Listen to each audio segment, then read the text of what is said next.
Hi friends, since we had a little bit of a different class on Tuesday, I figured I would record a video for you guys really quick to cover some of the information that we didn't get to in class. I'm planning on pretty much just hitting the highlights of the most important stuff, but I think some of this information you'll find really helpful for getting started on your outlines. If I can figure out how, I plan to put timestamps in the YouTube video so that you can jump around to different sections as you see fit or whichever ones you might find more helpful. Feel free to put me on 1.5 or 2 times speed and listen through this really quick. That's fine with me. And most of what I'll be covering, you can probably just listen to. You don't have to be looking at what it is that I'm showing you. When we get to the library guides and the databases, it may be helpful. But if you want to treat me like a podcast and just listen while you're doing dishes or driving around, that's totally fine. As long as you get the content, I'm good. So we're going to be talking a little bit about media literacy. First of all, that's kind of where we're going to start. And then I'm going to talk about concept mapping and the library databases, kind of how to get started with those. Then I'll cover just kind of research tips in general and what I think might help you for this round. And then I'm going to finally finish off talking about the skeleton outline. So you'll be turning in a full sentence outline to me before your speech, and that's what I'll give you feedback on. But the skeleton outline is kind of the step before that, just to get the most basic parts of your outline done. So that's what we're going to cover today so that we are good to go and pretty much caught up for class next week. So we're going to start out talking about media literacy. Essentially, like, how do we know that a source is credible? Or I guess even more fundamentally, what makes a source credible?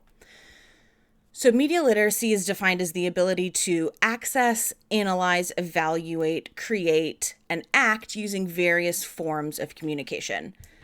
Essentially, literacy is the ability to kind of encode and decode symbols and be able to synthesize and really analyze messages.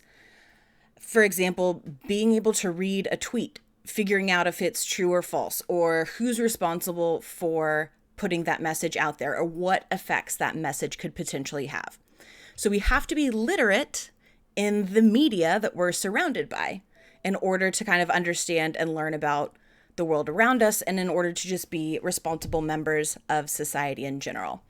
So essentially, media literacy is kind of what keeps us from being manipulated.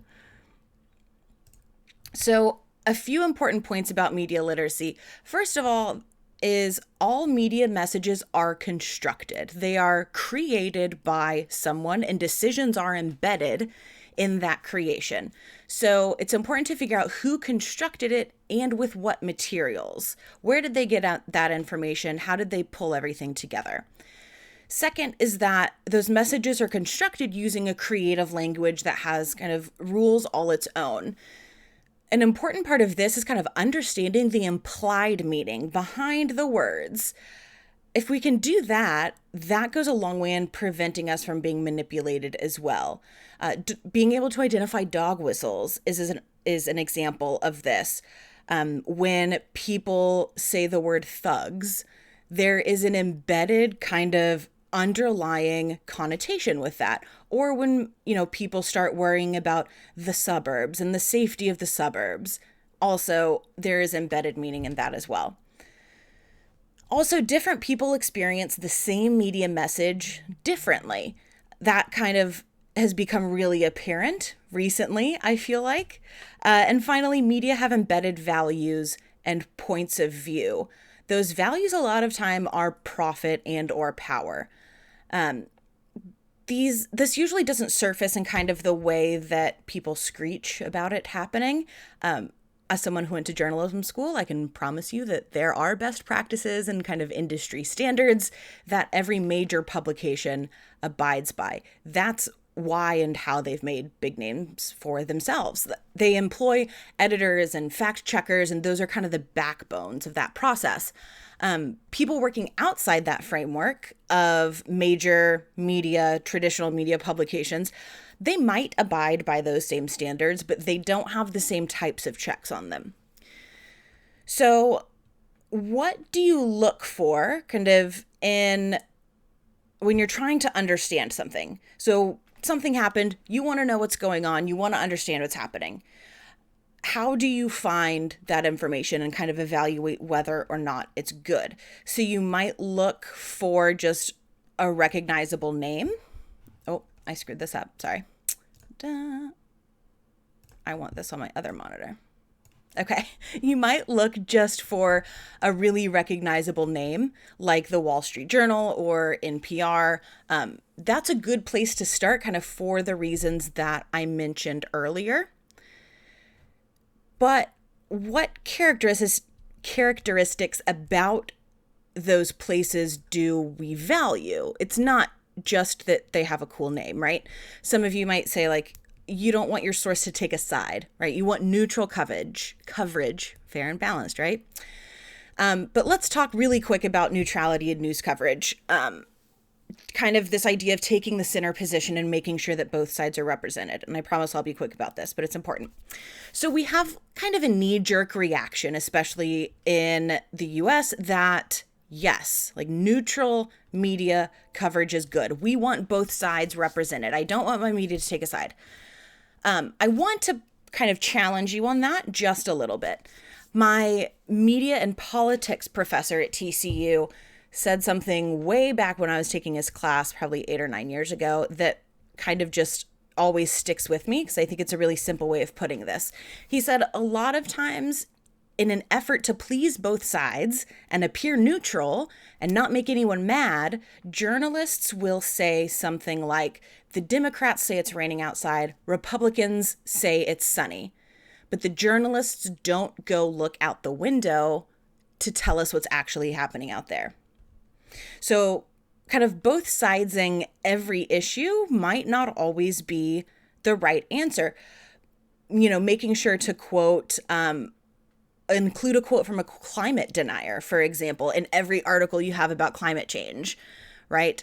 Sometimes we agree on what's true, and that's okay. Like, as long as you're aware of those things. Bias doesn't mean bad as long as you're kind of aware of that bias that exists and you're reading it with that in mind.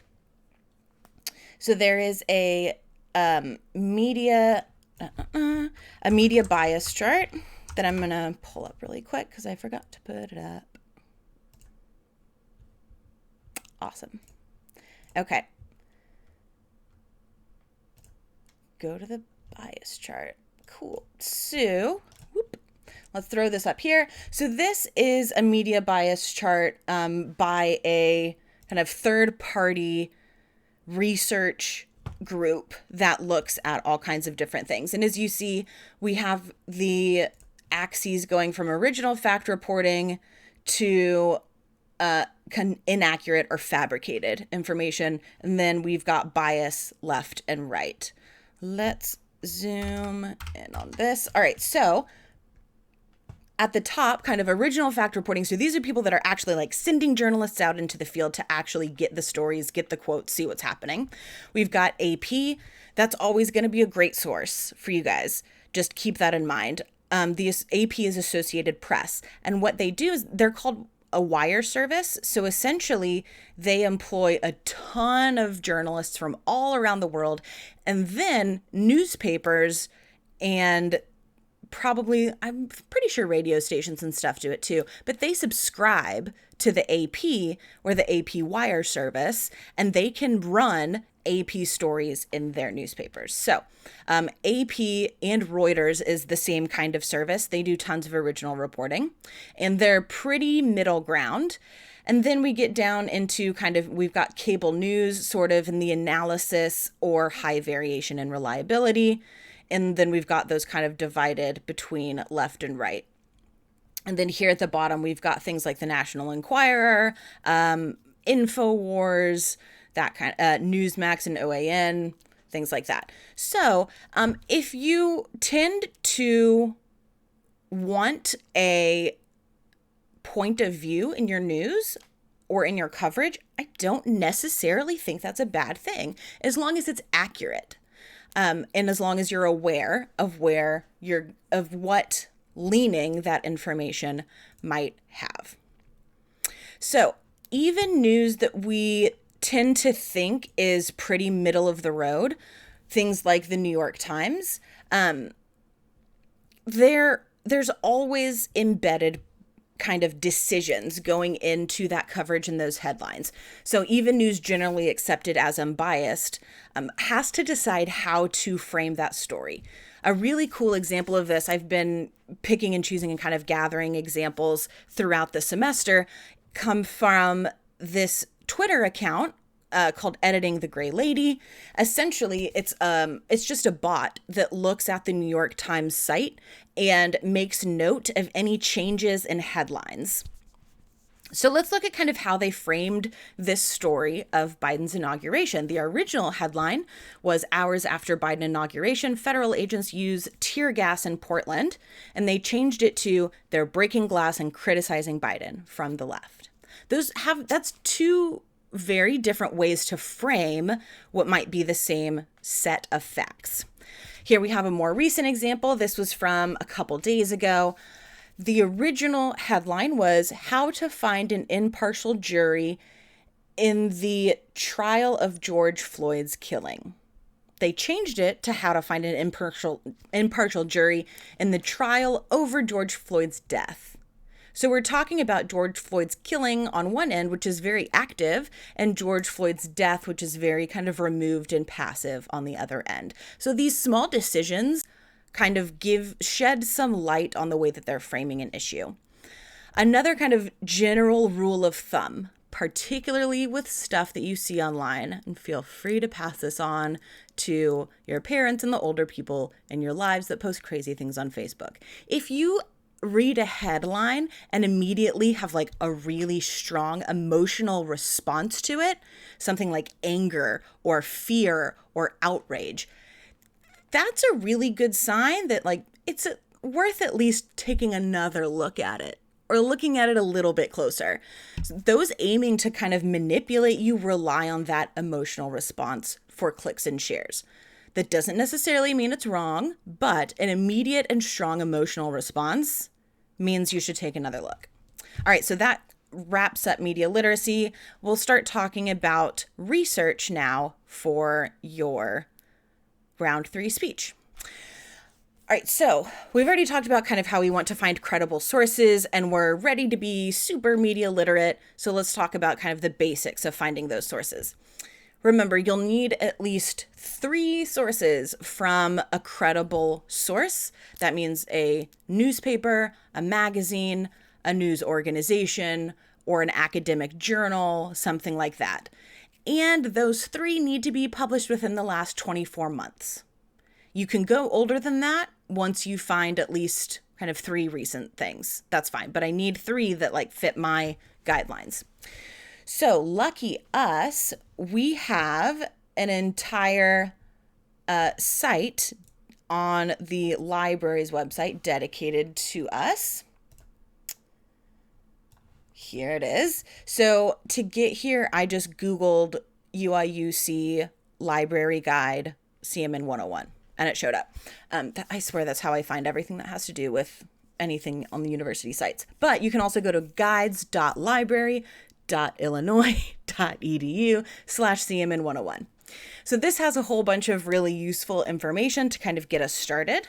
And one of the things we have here is a concept map.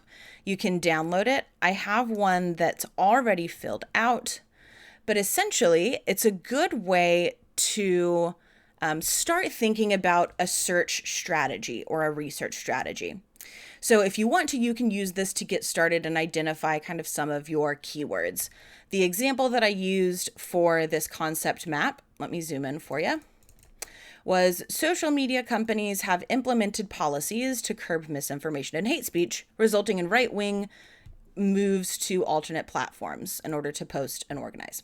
So essentially, we need to find what the searchable terms in this are. So I identified social media, Twitter, Facebook, online platforms, terms of service, policy updates, misinformation, right-wing, signal parlor, encrypted communication, Twitter alternative. So like just brainstorming different search terms that you can use. If we wanted to talk about the legalization of marijuana, we would maybe put in recreational marijuana, legalization, Illinois, things like that. So essentially, this concept map is a good way to get you to start brainstorming search terms for those databases. All right, so once you have your search terms, you can use the library's easy search to get started. That's probably the most, probably the simplest way to start if you want to start on databases. So I just clicked on the banner at the top of that and went straight to the library's homepage, library.illinois.edu. Let me pull this over here. Okay. Oh, no, then you can't see it. So let's search for, oh, wow, I've searched for a lot of things. Let's do tuition increases. Oh no, we'll stick with my concept map. So let's say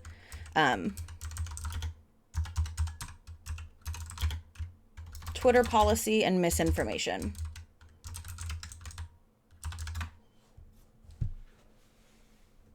Great. So we have a ton of results to get started with. It's going to show us articles first. And then we have articles from like academic journals. So up here, we start on, I think it's mainly academic. Oh no, it does start with academic articles here. Awesome.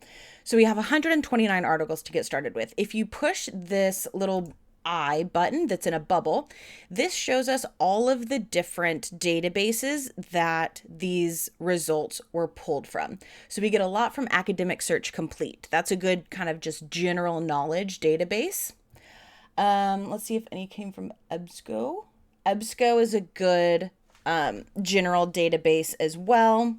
We've got newspaper source. We've got 21 results. So let's say like we want to start just looking at news articles. I might click on these 21 results for, oh no. I'm going to click on that database in order to look at that one specifically. Let me in. Okay. Come on. There we go. All right, so I clicked on that blue eye bubble, remember? And now we are in specific databases that just focus on newspapers, because remember, that's what I clicked on. So we've got the Washington Post, we've got Morning Edition, more Washington Post, Toronto Star, All Things Considered. So that's one option that you all have to kind of play around with getting different sources and searching. Generally, anything you find on these library databases is going to be pretty legit. You won't have to worry a ton about reliability. You might have to worry about bias, but they're generally not going to just make things up. All right, so one feature that I wanted to show to you real quick. Look at this nifty little bar over here on the left. I'm going to zoom in for you. You can change this slider so that you're making sure you only get articles published within the last 2 years, which is one of the requirements. So that's pretty nice. Okay, let's talk about general Google searches and Google Scholar as well. So if you're not familiar with Google Scholar, it's great. Scholar.google.com. It's really intuitive. We're all good at Google searching now. So you essentially just use that same kind of intuitive language in order to find academic articles. You will need to be on university Wi-Fi in order to have access to a good amount of it. So the same goes for the library databases. So if you get into it and you find that you're behind a paywall and it won't let you look at these full texts or these full PDFs, you might need to connect to a VPN, which makes it look like you're connected to the university Wi-Fi. So it'll let you into all of these things. If you just search UIUC VPN, it'll take you to a site where you can download, I think they're still using Cisco Connect. So let's look again about like Twitter misinformation policy. Cool. Great. So we can see here that our sources are going to be in green right here. We've got the authors and then the source. So BMJ is a journal, like an academic journal. Policy and Internet is an academic journal. The Lancet Digital is a peer-reviewed academic journal. Sometimes you'll need to be careful because you might get like master's thesis or PhD dissertations, which aren't as rigorously peer-reviewed. So you'll want to make sure it's coming from an actual journal, and you can tell a lot by the PD or the link that they have over on the right. So Wiley is a big publisher. That's awesome. And we can get the PDF by clicking on that there. It's just a shortcut to the PDF, which is super handy. Great. So now we have all of this information. Sometimes, let's see if I can find one. You will see, you might see something that says like find full source or find full text. I'm not seeing any here, but occasionally you'll see something under the PDF that says find full text. If you click on that, it'll take you to the library website, and it will automatically search for that article that you've already chosen, and it'll find you full source or full text access to it. Super great. If you get stuck behind a paywall, please do not pay for any of this, whether it's a newspaper article, magazine article, or journal article. First chat with a librarian in the chat available on the library website. They're excellent about answering those chats super quick. So ask a librarian first, and then if you don't hear or get help from them, you can always ask me as well. Okay, let's talk general tips that I have found very useful for students, especially in this round. My first and biggest piece of advice is to snowball your sources.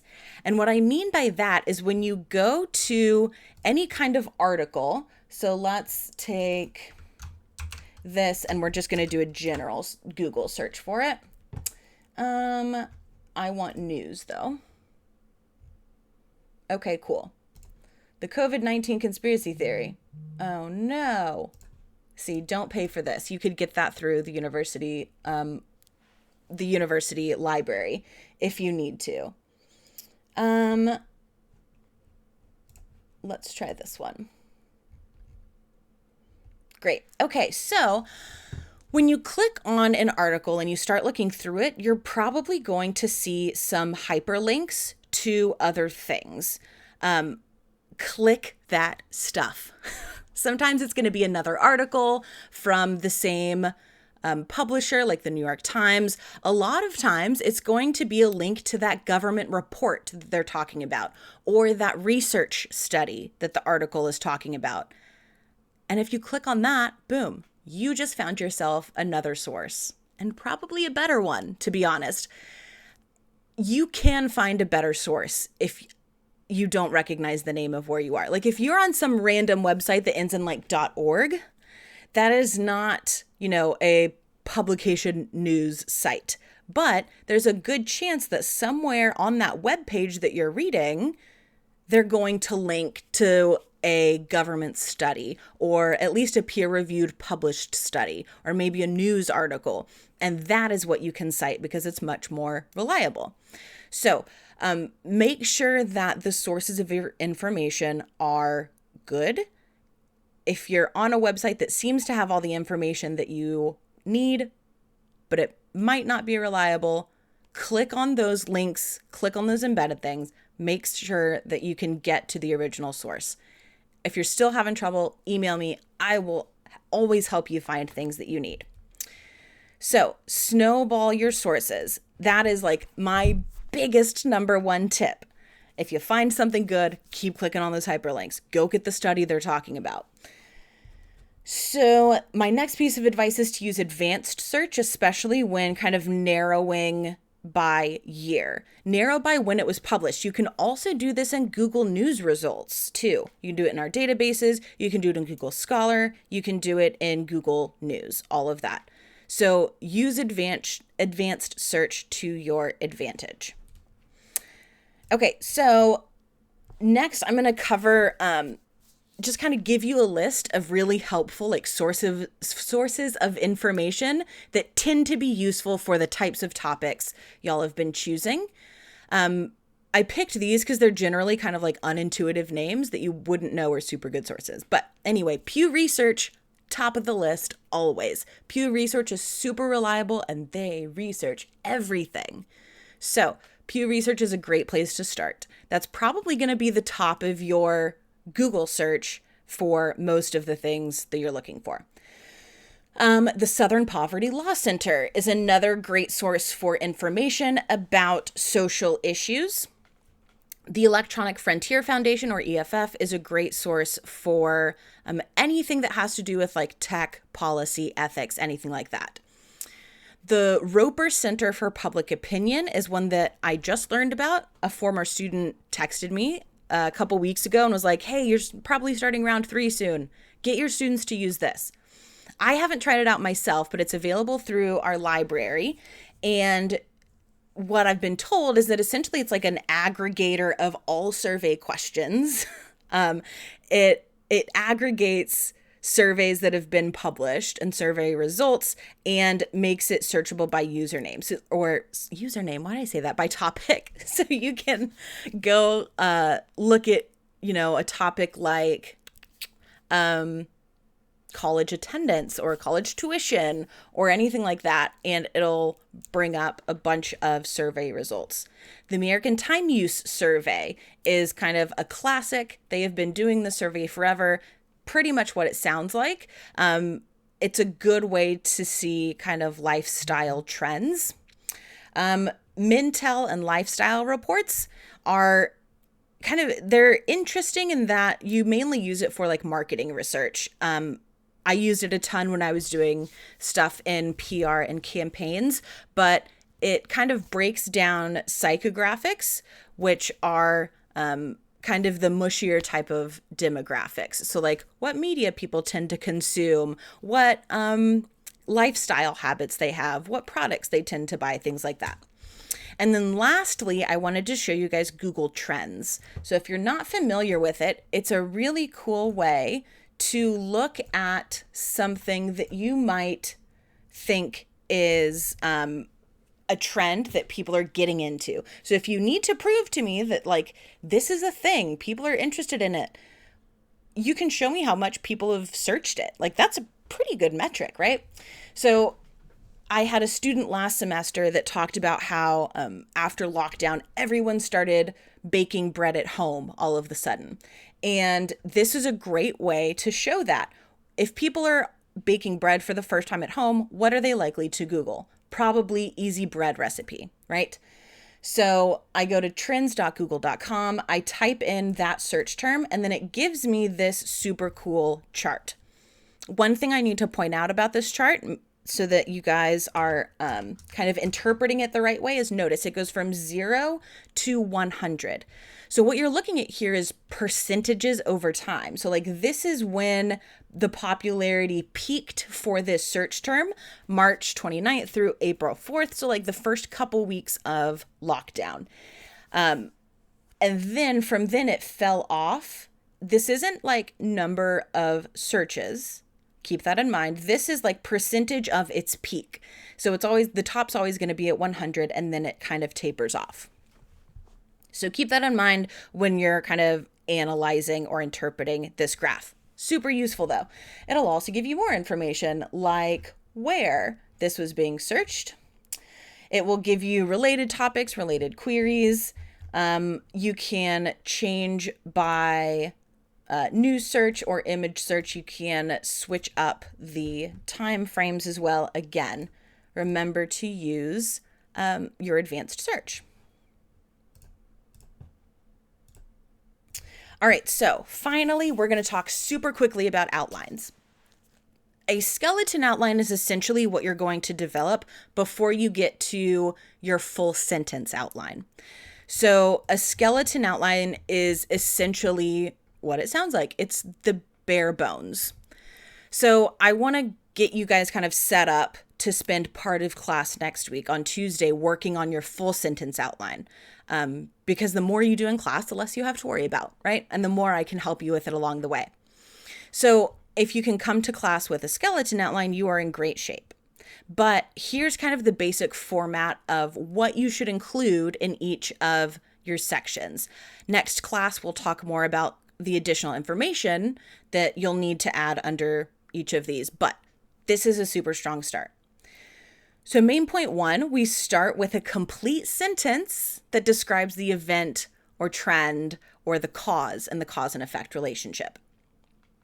After that, you'll explain any necessary terms or concepts that will help us understand.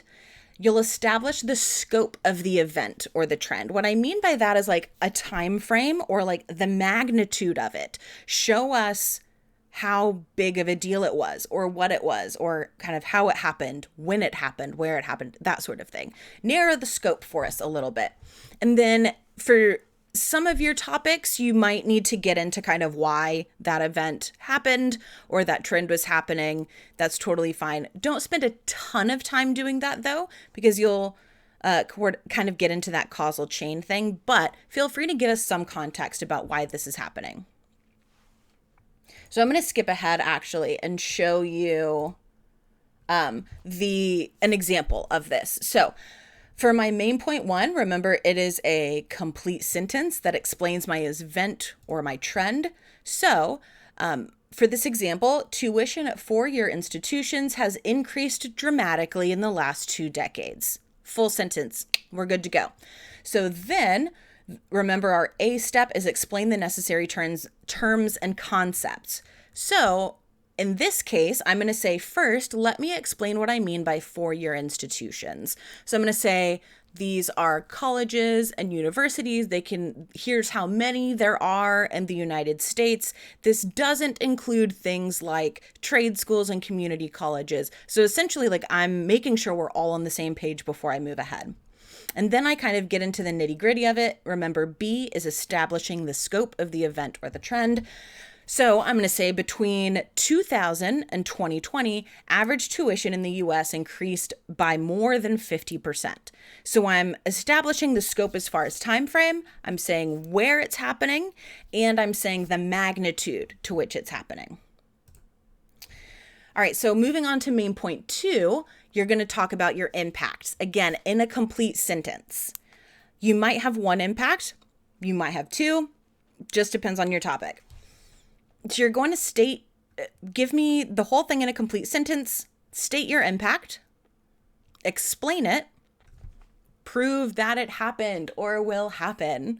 This is the super important part that a lot of my students end up missing. Prove it happened and then prove causality. We've spent some time talking about this, but it bears repeating. You're going to have to prove causality to me. One thing that I wanted to point out, though, especially if you have 2 different impacts, your main point 2, that complete sentence that you're giving me here, your thesis statement, your main point 2, is essentially going to be like a mushed together and paraphrased version of your 2 impacts. I'll show you what I mean. So sticking with that rising tuition example, my main point 2 might say, remember my full sentence thesis statement is rising tuition has impacted students' educational choices and finances. Because I'm talking about 2 different impacts. My first impact that I'm talking about is more students are starting at community colleges and then transferring to a 4-year.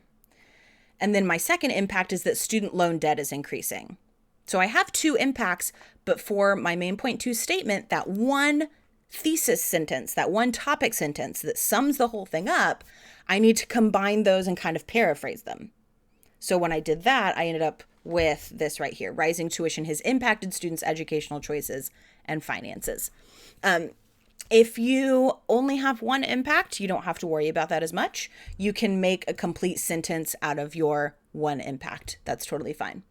And then, of course, I'll go into explaining the impact, proving it will happen, proving causality, and a lot of that comes from the evidence and reasoning, or the claim evidence reasoning structure that we're going to talk about in class. But essentially, if you can get a couple sentences down for each one of these things and bring that to class on Thursday, you are going to be in such good shape.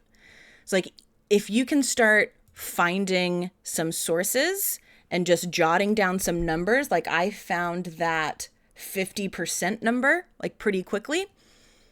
If you can like get that level of basic information down and into a skeleton outline, you're going to be in super good shape for class next week, because we're going to start talking about how to incorporate that evidence that you find in your research. And we're going to talk about making arguments, that claim evidence reasoning. So that's all I have for you. This was a little longer than I expected. Hopefully you listened to it on 2x speed or skipped some of it. I didn't intend for it to be this long. But I hope you kind of have a better feel for how to get started with your research and how to start forming that into something that will eventually be your full sentence outline. As always, email me if you have questions, and I will see y'all next week.